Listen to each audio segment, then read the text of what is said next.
Hello दोस्तों, स्वागत है आपका अपने यूट्यूब चैनल पर।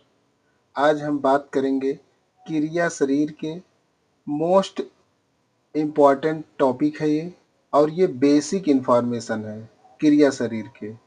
ये चीज़ अगर बेसिक इन्फॉर्मेशन अगर हमको आती है तो हमको आगे किसी भी टॉपिक में हमको प्रॉब्लम नहीं होगी। तो ये हम क्रिया शरीर की बात कर रहे हैं। क्रिया शरीर मतलब शरीर की रचना जो हमारी पूरी शरीर है, पूरे शरीर की जो रचना है वो पंच महाभूतों से मिलकर बना है। पंच महाभूत कौन कौन से होते हैं? हमारा शरीर पांच महाभूतों से मिलकर बना होता है। जो हमारी पूरी शरीर है ये पांच महाभूत से मिलकर बने होते हैं। वो पांच महाभूत कौन कौन से होते हैं हम बता रहे हैं। पांच महाभूत होते हैं जिसमें से नंबर एक आकाश, वायु, अग्नि, जल, पृथ्वी। आप लोग इसी ही सीक्वेंस में याद करना। आकाश, आकाश का मतलब स्थान, जहाँ पर स्पेस होता है उसको आकाश। आकाश में स्पेस वैसे भी होता है। वायु, वायु जो होती है गति करती है, गति मतलब मूवमेंट करती है। अग्नि पाचन का काम करती है। हमारे इंटेस्टाइन में, स्टमक में ये सब पाचन का कार्य होता है। जल, जल द्रव होता है। रक्त, रस ये सब तुम्हारे जल हैं, द्रव हैं। पृथ्वी ठोस भाग होती है, जैसे हड्डी, मांस, ये सब जो होते हैं हमारे ठोस भाग होते हैं।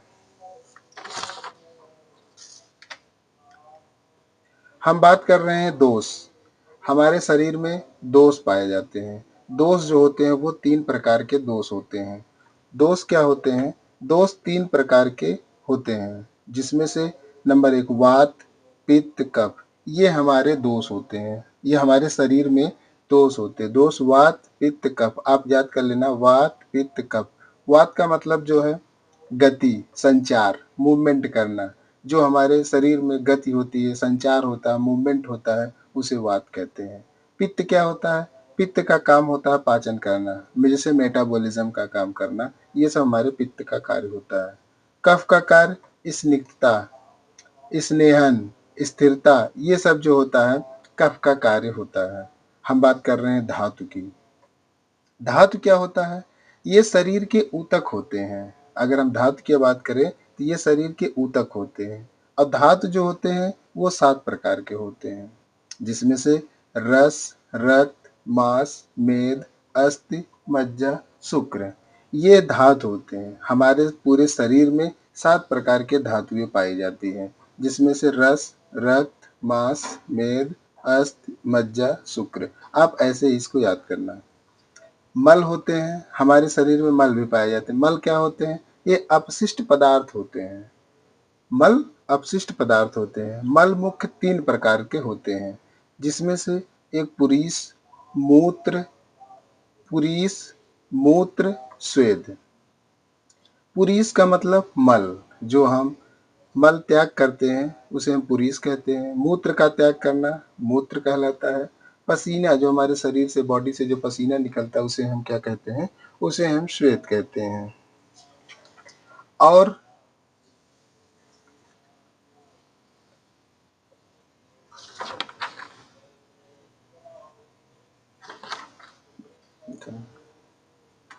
अग्नि, अग्नि जो है पाचन शक्ति, पाचन का काम करती है। जो हमारे शरीर में अग्नि पाया जाता है, भोजन को पचाने और ऊर्जा बनाने का कार्य करता है। ये इसको हम क्या कहते हैं? अग्नि कहते हैं।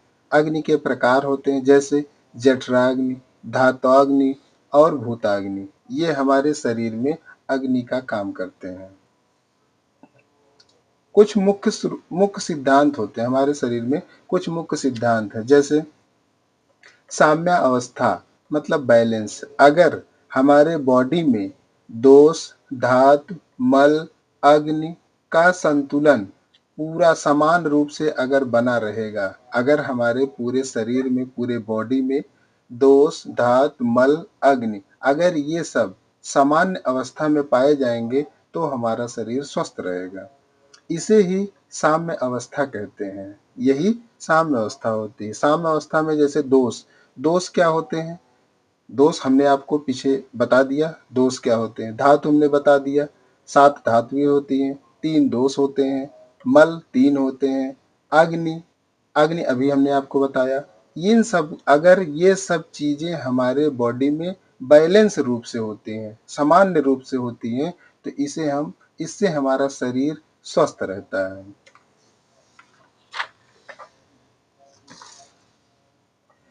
असामान्य अवस्था किसे कहते हैं? असामान्य अवस्था मतलब इम्बैलेंस, किसी भी तत्व का असंतुलन होना। किसी भी तत्व का मतलब हमने अभी आपको बताया पीछे, किसी भी तत्व जैसे दोष, धातु, मल, ये सब, इन सब में किसी भी तत्व का अगर असंतुलन हो जाता है तो हमारे शरीर में रोग उत्पन्न हो जाता है।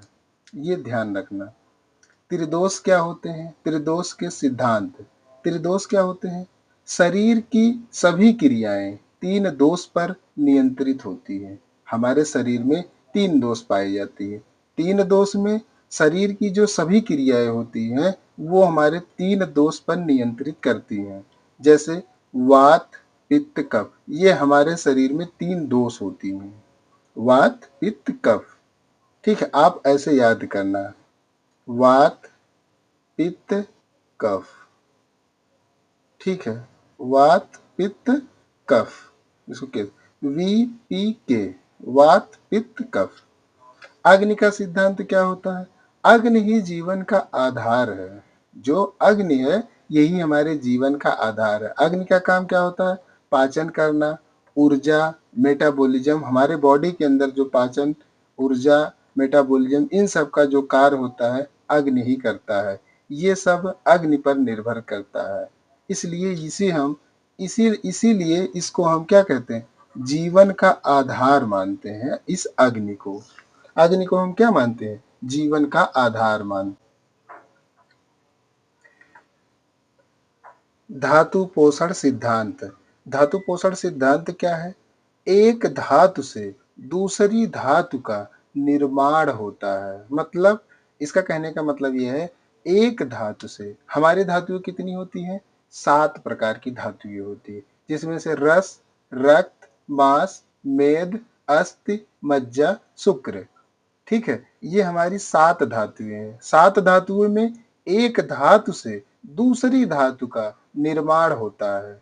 जैसे ये कह रहे हैं, जैसे ये है रस, रस से रक्त का निर्माण होता है, रक्त से मांस का, मांस से मेद का, मेद से अस्थि का, अस्थि से मज्जा का, मज्जा से शुक्र का। ये हमारी जो 7 धातुएं हैं, एक धातु से दूसरी धातु का निर्माण होता है। इसको आप समझ गए कि नहीं?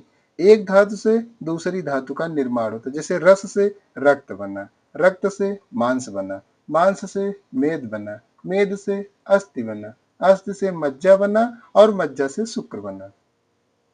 ये 7 धातुएं हैं। एक धातु से दूसरी धातु का निर्माण होता है। शरीर, मन, आत्मा का संबंध, ये क्या होता है? शरीर, मन और आत्मा का संबंध कैसे होता है? शरीर, मन और आत्मा का संतुलन। अगर हमारा शरीर, मन और आत्मा ये सब संतुलन में है तो हमारा पूर्ण शरीर स्वस्थ रहता है। इसका कहने का मतलब ये है, अगर हमारा शरीर स्वस्थ है, मन सही है और आत्मा सही है, और ये सब मतलब शरीर, मन, आत्मा, ये सब अगर संतुलन है तो हमारा पूर्ण शरीर स्वस्थ है।